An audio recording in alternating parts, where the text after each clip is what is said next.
सर्वमंगल मांगल्ये शिवे सर्वार्थ साधिके शरण्ये त्र्यंबके गौरी नारायणी नमोस्तुते। નમસ્કાર, અમારી આ વિશેષ રજૂઆતમાં આપ સૌનું સ્વાગત છે।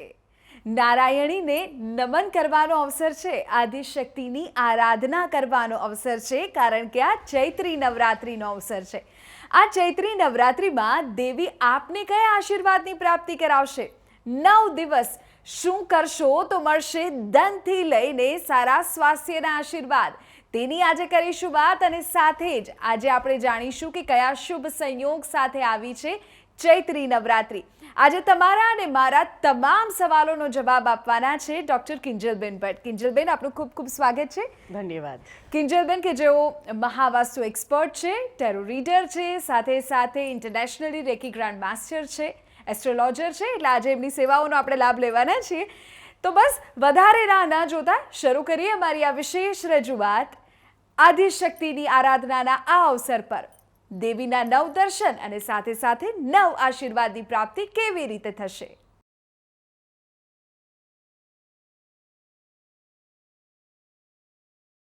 આ ચૈત્રી નવરાત્રિ આપને કયા 9 આશીર્વાદની પ્રાપ્તિ કરાવશે તેની વાત તો કરવી જ છે, પણ સૌથી પહેલા એ જાણી લેવું છે કે આ ચૈત્રી નવરાત્રિનું શું મહત્વ છે। કિંજલબેન, સૌથી પહેલા તો મને અને દર્શકોને એ જ જણાવો કે નવરાત્રિ, ચૈત્રી નવરાત્રિનું શું મહત્વ છે, કેમ ખાસ છે? સૌ પહેલા નિધિબેન એ જાણીએ કે નવરાત્રિ કુલ કેટલી છે। બધા લોકોને ફક્ત બે નવરાત્રિની જ માહિતી છે। રિયલમાં નવરાત્રિ 4 છે। એક આસો મહિનાની નવરાત્રિ, ચૈત્ર મહિનાની નવરાત્રિ, અષાઢ મહિનાની નવરાત્રિ અને લાસ્ટ છે મા મહિનાની નવરાત્રિ। જે પહેલી 2 નવરાત્રિ છે આસો ચૈત્ર એ પ્રાગટ્ય નવરાત્રિ છે, અને અષાઢ અને મહા મહિનાની નવરાત્રિ છે ને ગુપ્ત નવરાત્રિ કહેવામાં આવે છે। હવે તમને વાત કરું છું કે ચૈત્ર મહિનાની નવરાત્રિનું શું મહત્વ છે। આના સાથે એક પૌરાણિક કથા જોડાયેલી છે। રંભાસુર નામના એક અસુર હતા, એનો પુત્ર હતો મહિષાસુર। મહિષાસુર ખૂબ જ શક્તિશાળી હતો અને પોતાના તપ વિધિ દ્વારા બ્રહ્માજીનું વરદાન પ્રાપ્ત કર્યું હતું, અને આ વરદાન હતું કે તેને કોઈ મનુષ્ય, કોઈ દેવતા કે કોઈ દાનવ એનો વધ ના કરી શકે। અને આ વરદાન જેવું પ્રાપ્ત થયું એટલે એ હાહાકાર આખા વિશ્વમાં એનો થવા માંડ્યો, અને આ હાહાકારથી ત્રાહિમામ થઈને દેવતાઓ માં ભગવતી જોડે ગયા અને માં ભગવતીને પ્રાર્થના અર્ચા કરી અને રક્ષણ માટે એમને સ્તુતિ કરી। ત્યારે માએ પોતાના અંશથી 9 સ્વરૂપનું ધારણ કર્યા। આ જે 9 સ્વરૂપ છે એ દરેક દેવતા એક એક શસ્ત્ર પણ સંરચિત કર્યું, એટલે માએ 9 દિવસ સુધી જે યુદ્ધ મહિષાસુર સાથે કર્યું અને 9મા દિવસે મહિષાસુરનો વધ કર્યો, એ જ આ નવરાત્રિ। અને આ નવરાત્રિમાં જે સ્વરૂપોનું સ્તુતિ થાય છે એ આ 9 સ્વરૂપ છે। આ રીતે ચૈત્ર નવરાત્રિનું મહત્વ છે। કિંજલબેન, તમે ચૈત્રી નવરાત્રિનું મહત્વ તો સરસ મજાનું સમજાવ્યું છે, પણ હજુ મને અને દર્શકોને એ પણ જાણવું છે કે આ વખતે કોઈ શુભ સંયોગ છે ખરો? અરે, આ વખતે નવરાત્રિમાં 72 વર્ષ પછી એવો શુભ સંયોગ આવ્યો છે જેને મહાલક્ષ્મી યોગ કહેવાય છે। આ દિવસે શુક્લ યોગ પણ છે અને સાથે સાથે બ્રહ્મ યોગ પણ છે। ઉપરાંત આ વખતે માં ભગવતી નૌકા ઉપર સવાર થઈને આવે છે। એ આપણા માટે શુભ સંયોગ લઈને આવે છે। આપણા બધાના જીવનમાં ધન, ઐશ્વર્ય અને સારી સુખની પ્રાપ્તિ કરાવશે। શું વાત છે! આપણે આશા રાખીએ કે આપણે તમામ જે દર્શકો જોઈ રહ્યા છે તમામને પણ ધનની કામના પૂરી થાય, ઐશ્વર્યની કામના તેમની પૂરી થાય અને જે પણ મનોરથ છે પરિપૂર્ણ થાય। પણ એ તમામ આશીર્વાદની વાત કરતા પહેલા કિંજલબેન એ જાણવું છે કે ઘટસ્થાપન, નવરાત્રિની વાત કરીએ એટલે ઘટસ્થાપનની વાત કરવી જ પડે। ઘટસ્થાપન કેવી રીતે કરવું એ પણ જાણવું છે કે આ નવરાત્રિએ ઘટસ્થાપન કરવાના શુભ મુહૂર્ત કયા છે? હવે આ નવરાત્રિએ ઘટસ્થાપન માટેનું પહેલું મુહૂર્ત જે અતિ ઉત્તમ મુહૂર્ત છે એ સવારે 6:23થી સવારે 7:32 સુધીનું છે। આ જે 1 કલાક ને 9 મિનિટનું મુહૂર્ત છે એ અતિ ઉત્તમ મુહૂર્ત છે। તો આ મુહૂર્તની અંદર જ ઘટ સ્થાપના કરવી જોઈએ। કોઈ ચોક્કસ વિધિ એના માટે કરવી જોઈએ? ઘટસ્થાપન કેવી રીતે કરવું? કોઈ પણ સામાન્ય વ્યક્તિની જો ઈચ્છા છે આદ્યશક્તિની આરાધના કરવાની, તો એ ઘટસ્થાપન કેવી રીતે કરે? હવે કોઈ સામાન્ય વ્યક્તિ કે જેનું મનનો ભાવ છે કે માં ભગવતીને બેસાડવી છે, તો ઘટ સ્થાપના માટે કંઈ કરવાનું નથી। સવારે સૂર્યોદયે ઉઠીને સ્નાન વિધિ કર્યા બાદ ઘરના ઈશાન ખૂણામાં ઘડાનું સ્થાપના કરવી જોઈએ। જો ઈશાન ખૂણો ના સેટ થાય તો પૂર્વ દિશામાં ઘટ સ્થાપના કરવી જોઈએ। આના માટે ચોખાથી અષ્ટદલ બનાવવા, તેના ઉપર કળશ મૂકો, કળશની અંદર પાણી ભરવું, તેના અંદર હળદરની ગાંઠ, આપણે નાની અમથી સોપારી હોય તો એ પણ મૂકી શકાય.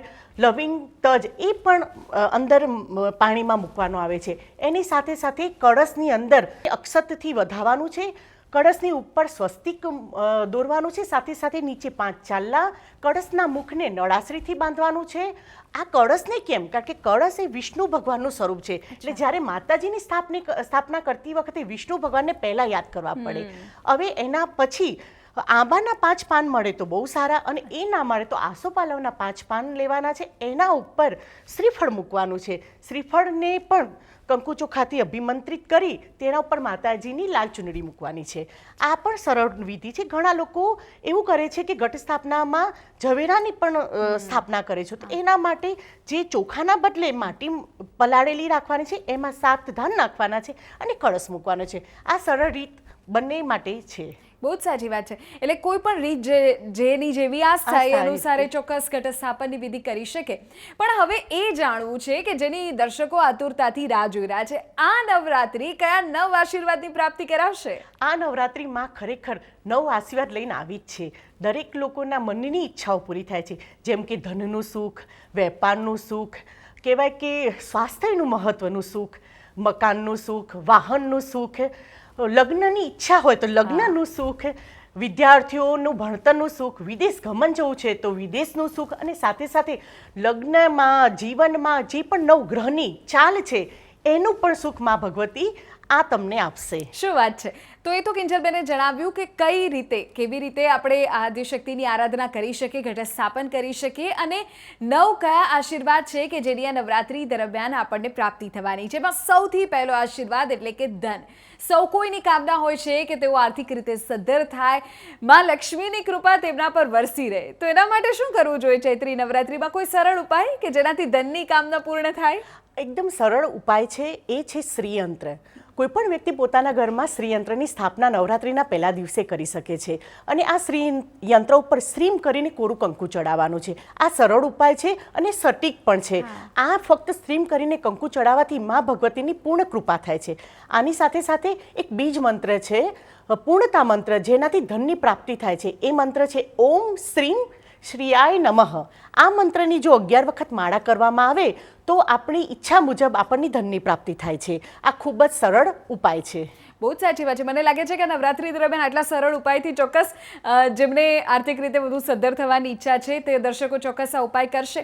પણ જ્યાં સુધી આપણે ધનની વાત કરીએ તો એ નોકરી કે વ્યવસાય સાથે જોડાયેલા છે. એટલે બીજો પ્રશ્ન કિંજલબેન એ થાય કે જો નોકરીમાં બઢતી જોઈએ છે, પ્રમોશન જોઈએ છે, સારો વ્યવસાય ચાલે એવું જોઈએ છે, તો એના માટે શું કરવું જોઈએ? કોઈ સરળ ઉપાય? જુઓ, નોકરી માટે અથવા નોકરીમાં બઢતી થાય એના માટેનો સરળ ઉપાય એક છે કે આપણે માતાજીના મંદિરની અંદર ધજા ચઢાવવી જોઈએ. જે આપણા કુળદેવી હોય અથવા માનું સ્થાનક હોય, ઘરનું નહીં, જે મંદિર હોય ત્યાં માતાજીને ધજા ચડાવવી જોઈએ. અને એક બીજી ધજા ઘરમાં 9 દિવસ સ્થાપનની અંદર મૂકવી જોઈએ. આ ધજા મૂક્યા બાદ શ્રી સુત્તમનો પાઠ કરવો જોઈએ. આ શ્રી સુત્તમનો પાઠ 9 દિવસ સલંગ કરીને 10મા દિવસે આ ધજા ઘરના છત ઉપર લગાવવામાં આવે તો આપણે વિજય ભવ થવાય છે. એટલે કે નોકરીમાં પણ બઢતી થાય અને ધંધામાં પણ સુખ સમૃદ્ધિ વધે. આની સાથે સાથે એક બીજો ઉપાય કરી શકીએ છીએ. નવરાત્રિના દિવસે પહેલા દિવસથી 9 દિવસ સુધી અખંડ જે દીવો પ્રગટાય છે એ દીવા માટે ઘીનું દાન આપણે જો મંદિરમાં આપવામાં આવે તો પણ આપણી વૃદ્ધિ ધનની થાય છે. આ ખૂબ જ સરળ ઉપાય છે જે કરવાથી ધનની પ્રાપ્તિ થાય છે. બહુ જ સરસ. તો ધનની પ્રાપ્તિ કેવી રીતે થાય અને સાથે સાથે નોકરી વ્યવસાયમાં બઢતી કેવી રીતે મળે તેની સરસ મજાની જાણકારી કિંજલબેન તમે આપી. હવે નોકરી અને ધન આ બંને બાબતોની વચ્ચે છે ને દરેક જે મધ્યમ વર્ગીય પરિવાર છે ને એ ઘરની કામના કરતો હોય. કહે છે કે જેમને પોતાના ઘરની મનસા છે તેમણે આ નવરાત્રિમાં માના સ્થાપન પાસે મકાનની પ્રતિકૃતિ મૂકવી જોઈએ. માટીના, ચાંદીના કે રમકડાના મકાનને પૂજામાં મૂકવું. દેવી ઉપાસના બાદ શ્રી સૂક્તનો પાઠ કરવો અને માતાજીની આરતી બાદ તે આરતી મકાનને પણ અર્પણ કરવી. માન્યતા અનુસાર તેનાથી સપનાના ઘરની પ્રાપ્તિની શુભ મનસા પરિપૂર્ણ થાય છે. ઘર પછી આવે વાહનની ઈચ્છા. ઘણા લોકોને કેવું હોય કે એને મનગમતું જે વાહન જોઈએ છે એ લઈ નથી શકાતું. ક્યારેક આર્થિક સમસ્યા નડે છે તો ક્યારેક એવું થાય કે બધું જ છે પણ એ વાહન જે જોઈએ છે આવતું જ નથી, લઈ જ નથી શકાતું. આવી સ્થિતિમાં કોઈ સરળ ઉપાય કે જેનાથી દેવીના આશીર્વાદ મળે? હવે આમાં એવું કહેવામાં આવે છે કે મા ભગવતીને જે અર્પણ કરીએ ને એ આપણને રિટર્ન મળે છે. તો આ વખતે મા ભગવતી જે નૌકાના સવાર થયા છે, એટલે આપણે મા ભગવતીને એનું જે સવારી છે એ જો અર્પણ કરીએ એના મંદિરમાં જઈને, તો આપણે ઈચ્છિત સવારી એટલે ઈચ્છિત વાહનની પ્રાપ્તિ થાય છે. એટલે આ એક ઉપાય કરીને આપણી મનોવાંછિત વાહનનું સુખ પ્રાપ્ત કરી શકીએ છીએ. તો તમે જે પ્રકાર કહ્યું કે આ વખતે નૌકા પર બિરાજમાન થઈને દેવી આવી રહ્યા છે, એટલે જો તમે મંદિરમાં જઈને આદ્યશક્તિને નૌકા અર્પણ કરો છો તો ચોક્કસ તમારું પણ જો વાહનનું સ્વપ્ન છે, જે કંઈ તમે લેવાનું વિચારી રહ્યા છો, તો એ તમારું મનગમતું મનપસંદ વાહન તમને ચોક્કસ મળી શકે છે. લગ્ન સંબંધી થોડી વાત કરવી છે. ઘણા યુવક યુવતીઓના એવા ચોક્કસ સવાલો રહેતા હોય છે કે અમે એવું શું કરીએ કે અમને મનગમતું પાત્ર મળી જાય, અથવા તો જેમની સાથે અથવા તો કશે એવું પણ થાય કે ઘણા સમયથી વાતચીત ચાલે છે પણ બસ પૂર્ણ થતું નથી, કામ પૂરું પડતું નથી, તો શું કરવું? અરે એક સહેલો ઉપાય છે. વ્યક્તિની જેટલી ઉંમર છે એ ઉંમરના પ્રમાણે, ધારો કે કોઈની ઉંમર 25 વર્ષની છે તો 25 લવિંગ લેવાના છે. આ લવિંગને દોરીથી બાંધી એનો હાર તૈયાર કરવાનો છે. જો છોકરો ઈચ્છતો હોય એનું લગ્ન થાય તો આ હારને માતાજીના ચરણોમાં અર્પણ કરવાનો છે, અને જો કોઈ છોકરી ઈચ્છતી હોય એના લગ્ન માટે તો માતાજીને હાર ચડાવવાનો છે. ત્યારબાદ દુર્ગા સપ્તશતીનો પાઠ કરવાનો છે. આમ 9 દિવસ આ પ્રયોગ કરવાથી લગ્નના યોગ પ્રબળ બને છે. અને સાથે સાથે મંત્રો પણ છે, જે મંત્રો દ્વારા લગ્ન યોગ ઝડપી અને મનોવાંછિત વરની પ્રાપ્તિ થાય છે. સૌ પ્રથમ છોકરા માટે પત્ની માટેનો શુભ મંત્ર: ઓમ પત્ની મનોરમા દેહી મનોવૃત્તાન સારિણમ તારિણમ દુર્ગસ્ય શારસાગરસ્ય કુલોદ્ભવામ. ઓમ પત્ની મનોરમા દેહી મનોવૃત્તાન સારિણમ તારાણી દુર્ગસ્ય સારસાગરસ્ય કુલોદ્ભવામ. આ મંત્રની રોજ 11 માળા કરવાથી, ખૂબ જ શ્રદ્ધાથી આ મંત્રનો જાપ કરવાથી મનોવાંછિત પત્નીનું સુખ પ્રાપ્ત થાય છે. જેવી રીતે છોકરાઓને મનોવાંછિત પત્ની મળે તેવી જ રીતે છોકરીઓને પણ મનોવાંછિત પતિ મળે, એમની ઈચ્છા મુજબનો એમને જીવનસાથી મળે, તે માટેનો મંત્ર આ પ્રમાણે છે: કાત્યાની મહામાએ મહાયોગીન્દ્રધીશ્વરી નંદગોપમ સુતમ દેવી પતિમે કુરુ તેમ નમઃ. કાત્યાની મહામાએ મહાયોગીન્દ્રધીશ્વરી નંદગોપમ સુતમ દેવી પતિમે કુરુ તે નમઃ. આ મંત્રની 11 માળા ખૂબ જ શ્રદ્ધાથી કરે તો ઈચ્છિત વરની પ્રાપ્તિ થાય અને મનોવાંછિત ફળની પ્રાપ્તિ થાય. તો સાચા હૃદયથી આ નવરાત્રિમાં આ મંત્રનો જાપ દરેક કન્યાએ લગ્ન માટે કરવો જોઈએ. કેટલી સરસ જાણકારી કિંજલબેન તમે આપી છે. મને લાગે છે કે જેમણે મનોવાંછિત પાત્રની પસંદગી કરવી છે તેમના માટે ચૈત્રી નવરાત્રિનો આ અવસર એકદમ ઉત્તમ છે, અને યુવક અને યુવતીઓ પોતાની કામનાને પરિપૂર્ણ કરવા માટે, મનોવાંછિત પાત્રની પસંદગી કરવા માટે ચોક્કસ આદ્યશક્તિની આરાધના કરશે. પણ બ્રેક અત્યારે લઈશું આપણે, અને વિરામ બાદ આપણે એ જાણીશું કે વિદ્યાર્થીઓએ સારા માર્ક્સની જો કામના છે, જો સફળ થવું છે તો કયા ઉપાય કરી શકાય, કારણ કે ચાલી રહી છે અત્યારે એક્ઝામની સિઝન. સાથે જો વિદેશ જવાની ઈચ્છા છે તો પછી આ ચૈત્રી નવરાત્રિમાં કયો સરળ ઉપાય કરશો તેની પણ કરીશું વાત. રોકાય છે એક નાનકડા વિરામ માટે. આપ જોતા રહો TV9.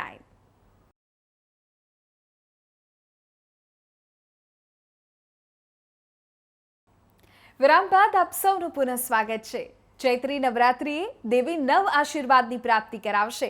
હવે વાત વિદ્યાર્થીઓ સંબંધી કરવી છે, કારણ કે અત્યારે 10મા 12માની બોર્ડની એક્ઝામ્સ ચાલી રહી છે, અને વિદ્યાર્થીઓને ઘણી વખત એવું હોય કે એમને સારા માર્ક્સ મળે, તેમને આગળ ભણવામાં મદદ મળે. એના માટે આદ્યશક્તિને કઈ રીતે પ્રસન્ન કરી શકાય? તો શું કોઈ કિંજલબેન એવો કોઈ ઉપાય ખરો કે જેનાથી વિદ્યાર્થીઓને સારા માર્ક્સ મળે અથવા તો તેના અભ્યાસમાં મદદ મળે આ ચૈત્રી નવરાત્રિ દરમિયાન કંઈ કરે તો? હા, ખૂબ સારો ઉપાય એ છે કે નવરાત્રિના પહેલા દિવસે ભોજપત્ર લેવાનું છે. અષ્ટગંધ સાઈથી દાડમની કડી વડે શ્રીમ લખવાનું છે. શ્રી અને એના ઉપર મીંડું, એ રીતે શ્રીમ ભોજપત્ર ઉપર લખવાનું છે. આ 9 દિવસ સુધી સલંગ લખવાનું છે. 10મા દિવસે આ જે શ્રીમ લખેલું ભોજપત્ર છે એને વહેતા પાણીમાં મૂકવાનું છે. આ કરી શકો. અને કદાચ કોઈના જોડે ભાઈ ભોજપત્ર પણ ના હોય, દાડમની કડી પણ ના મળે, તો બ્લેન્ક કાગળ, જે સાદો કોરો કાગળ હોય એના ઉપર લાલ પેનથી પણ શ્રીમ લખે 9 દિવસ સુધી, અને એને વહેતા પાણીમાં વેડાવે તો પણ એની વિદ્યા અભ્યાસમાં ગ્રોથ વધે છે. એની સાથે સાથે કોઈ એક્ઝામ નજીક છે અથવા કોમ્પિટિશનવાળી એક્ઝામ છે તો માને કેળાનો ભોગ ધરાવે. આ કેળાનો ભોગ પણ ઈચ્છા પૂરતી એટલે કે સારા માર્ક્સ લાવવા માટે ખૂબ લાભદાયી છે.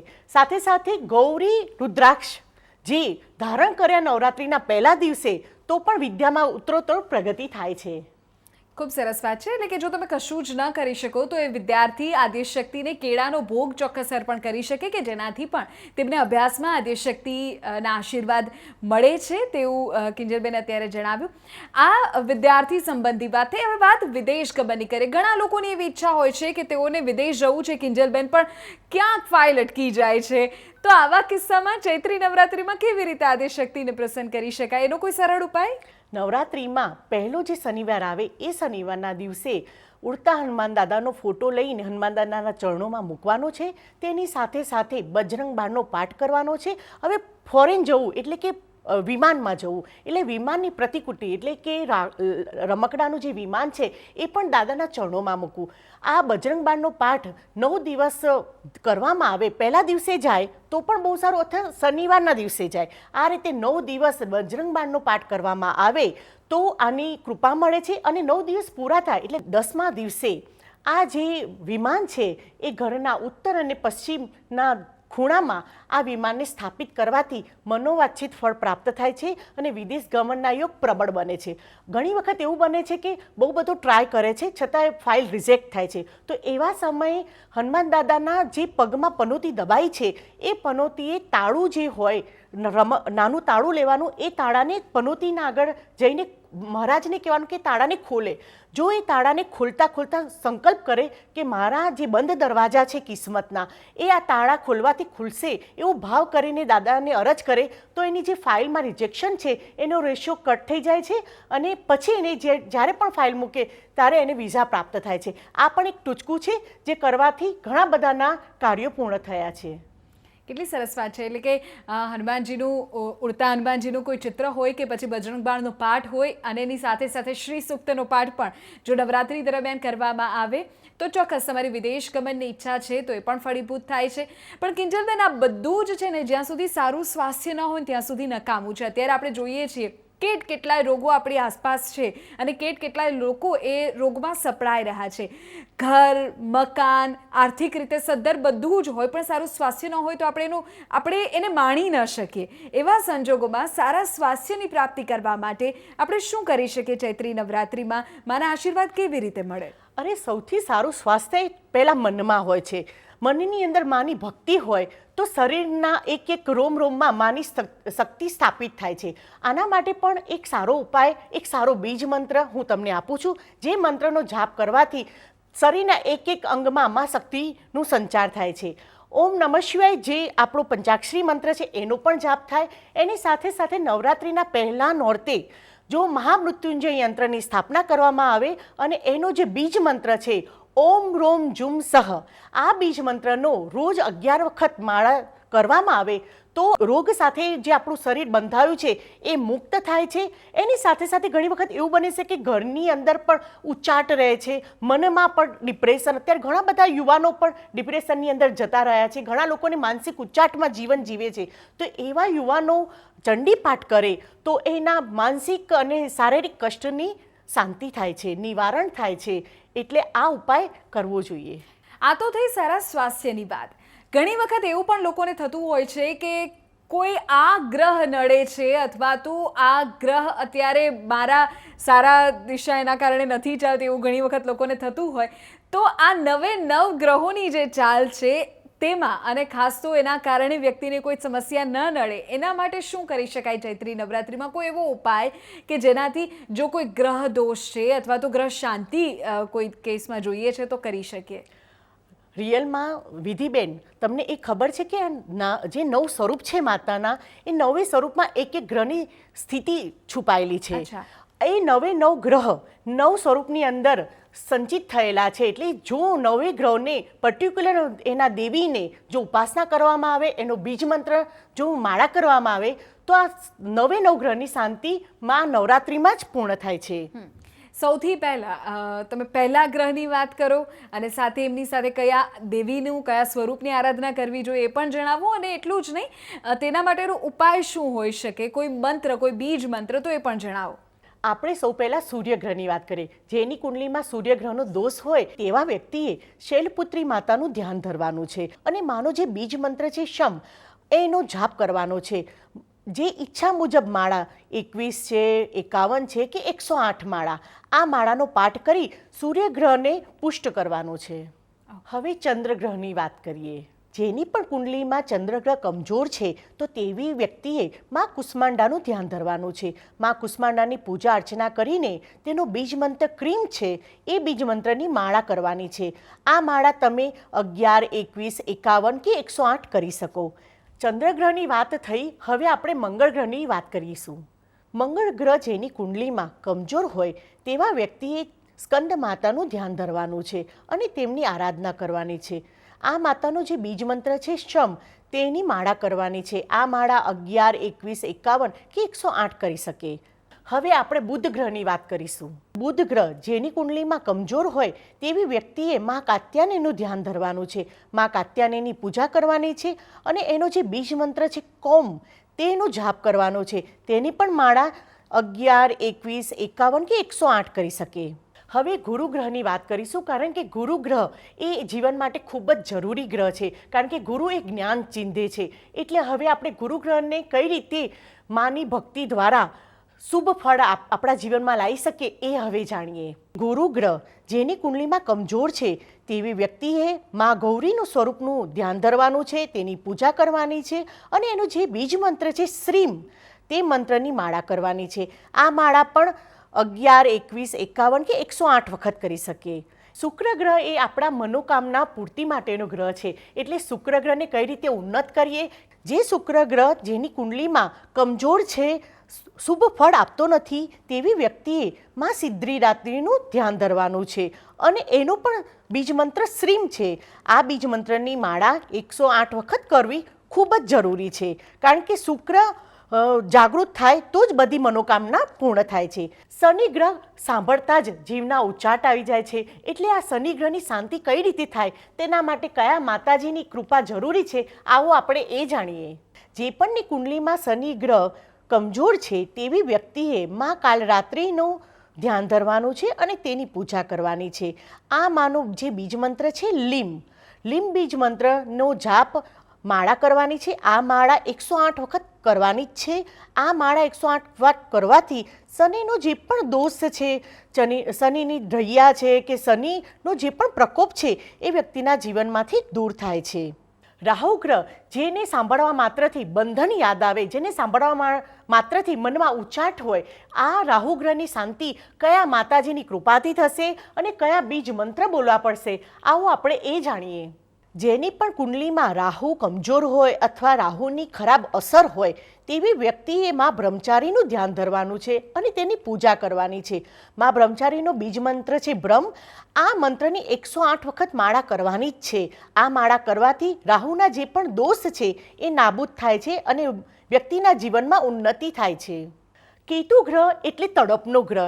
કોઈપણના જીવનમાં તડપ થાય, કોઈપણના જીવનમાં કોઈ પણ કાર્ય શરૂ થતાં અટકી જાય, તો એવા ગ્રહને કઈ રીતે કૃપા માની મળે અને કયા માની સાધના કરવાથી કેતુ ગ્રહ શાંત થાય અને દરેકના જીવનમાં એની ઈચ્છિત મનોકામનાની પૂર્ણ થાય એ આપણે જોઈએ. જેના પણ જીવનમાં કેતુ ગ્રહ કમજોર હોય, જેના જીવનમાં વારંવાર કષ્ટ આવતા હોય, તેવા વ્યક્તિએ મા ચંદ્રઘંટાનું ધ્યાન ધરવાનું છે અને તેની પૂજા અર્ચના કરવાની છે. આ મા ચંદ્રઘંટાનો બીજ મંત્ર છે ચમ.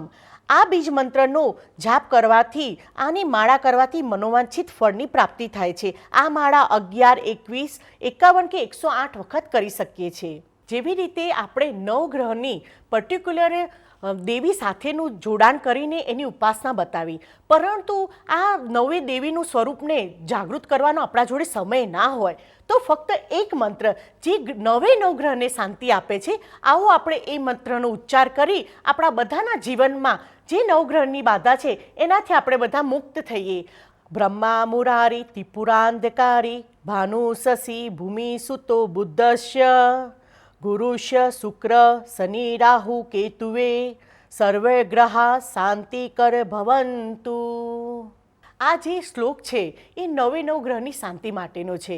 કોઈ પણ વ્યક્તિ સવારે સૂર્યોદયે સ્નાન વિધિ કર્યા પછી 11 વાર આ શ્લોકનું પઠન કરીને કોઈ પણ કાર્ય કરવા જાય તો એના નવે નવ ગ્રહની શાંતિ થાય અને નવે ગ્રહની એની બ્લેસિંગ, એના આશીર્વાદ વ્યક્તિને મળે. માટે રોજ આ નવગ્રહની શાંતિ પાઠ કરીને જ કાર્ય કરવા જવું જોઈએ. બહુ જ સાચી વાત છે. શરૂઆતમાં કદાચ થોડો અઘરો લાગે શ્લોક, પણ પછી તમે નિયમિત જો કરો છો તેનું જાપ, અથવા તો નવરાત્રી દરમિયાન દરરોજ તેનું તમે ઉચ્ચારણ કરો છો, તો નવે નવ ગ્રહના જે દોષ છે, તેની જે બાધા છે, તેનું નિવારણ થઈ જાય છે. આ તો થઈ નવ આશીર્વાદની વાત અને થોડા અઘરા શ્લોકની પણ વાત. હવે કોઈ સરળ મંત્ર કહી દો કિંજલબેન, કે જેનાથી તમામ દર્શકોની તમામ મનોકામના પૂરી થઈ જાય. હવે જે ભારે મંત્રો તો તમને કીધા, હવે તમારું ટેન્શન 1 મિનિટમાં સોલ્વ કરું છું. જે બીજ મંત્ર છે ખૂબ જ સહેલા છે, ખૂબ જ સરળ છે અને યાદ રહે એવા છે. તો એવા બીજ મંત્રની વાત કરીએ. પહેલો બીજ મંત્ર છે શ્રીમ. શ્રી ઉપર મીંડું શ્રીમ. શ્રીમ બીજ મંત્રનો ઈચ્છા મુજબ જાપ કરવાથી, આ મંત્રને પૂર્ણતાથી, હૃદયથી, ભાવથી જો એનો જાપ કરવામાં આવે તો દરેક મંત્રનો જે શુભ ફળ છે એ આ શ્રીમ મંત્રથી જ મળી જાય. તેવી જ રીતે બીજો મંત્ર છે દ્રુમ, જે પણ બીજ મંત્ર છે. આ મંત્રનો પણ જાપ કરવાથી દરેક મનોકામના પૂર્ણ થાય છે. એવી રીતે ગાયત્રી મંત્ર પણ છે. ગાયત્રી મંત્રનો પણ જાપ કરવાથી મનોકામના પૂર્ણ થાય છે. હવે આને સેજ લાંબો કરીએ તો એક મંત્ર છે ઓમ દુમ દુર્ગાય નમઃ. આ મંત્રનો જો જાપ કરવામાં આવે તો પણ ધન ઐશ્વર્યની પ્રાપ્તિ થાય છે. આ છે સરળ મંત્ર. મને એવું લાગે છે કે આ સરળ મંત્રનો જાપ લગભગ દરેક દર્શકો કરી શકશે. હવે એક છેલ્લો સવાલ તમને એ પૂછવો છે કે જો આમાંનું કશું જ નથી થઈ શકતું, નથી રોજ કોઈ ચોક્કસ મંત્રોચ્ચાર થતા, નથી ઘટસ્થાપન થતું, નથી કોઈ અન્ય કામ થતા, તો પછી શું કરીએ આપણે કે જેનાથી આ ચૈત્રી નવરાત્રિમાં માના આશીર્વાદ આપણને મળે? આ નવરાત્રિમાં કોઈ આપણે ઉપાસના ના કરી શકીએ, કોઈ વિધિ વિધાન ના કરી શકીએ તો કંઈ ચિંતા નહીં. માના નાના ઉપાય કરીને તો પણ માની કૃપા આપણે પામી શકીએ છીએ. માના ઉપાયમાં પહેલું છે ચોખટની પૂજા કરવી. ચોખટ એ ઘરની મેઇન ઉમરાનું સ્થાન છે. આમાં રિદ્ધિ સિદ્ધિનો પણ વાસ છે, ગણેશનો પણ વાસ છે. એટલે ચોખટ પૂજવી જોઈએ. ચોખટના બંને બાજુ સાથિયા બનાવવા જોઈએ ને વચ્ચે ઓમ શ્રીમ લખવું જોઈએ. આ રીતે લોબાનનો પણ ધૂપ કરવામાં આવે છે. લોબાનનો ધૂપ કરવાથી ઘરની નેગેટિવ ઉર્જા જે છે એ નાબૂદ થાય છે ને ઘરમાં પોઝિટિવ ઉર્જાનો સંચાર થાય છે. આ ઉપરાંત ઘરનું વાતાવરણ બહુ મહત્ત્વનું છે. કોઈપણ જાતનો કંકાસ, કોઈપણ જાતની ચાળી ચુગલી આ સમયગાળા દરમિયાન ના કરો તો બહુ સારું. કારણ કે આ સમયમાં ભગવતીનો વાસ ઘરમાં ફરતો રહે છે. આ ઉપરાંત છે ડુંગળી લસણ.